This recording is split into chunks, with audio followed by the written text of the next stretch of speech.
സാധനങ്ങളോ ഉണ്ട്. പാറണ്ട അല്ല, പാറ കണ്ടപ്പോഴേ ആനപ്പുറം തോന്നി. കാട്ടുപോത്ത് പോകണം കട. നാളെ ഉണ്ടായിരുന്നു 2 എൻ്റെ മരയിലേക്ക് മറഞ്ഞു പോയി.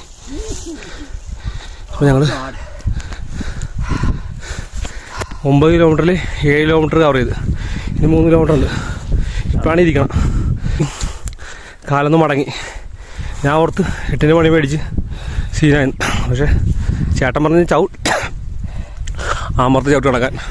അതുപോലെ കിടന്ന് ഇപ്പോൾ സീനുമില്ല. നല്ല പുല്ലാണ്. വാഞ്ഞു മാറ്റിയ കയറി വന്നത്. അവരൊക്കെ പുറകെ വന്നുണ്ട്. ഞങ്ങൾ ഫസ്റ്റ് എത്തി. എങ്ങനെയുണ്ട്? ആ അപ്പോൾ ഇവിടെ റേഞ്ച് ആണെന്ന് പറഞ്ഞു. വീട്ടിലേക്കൊന്ന് വിളിക്കട്ടെ.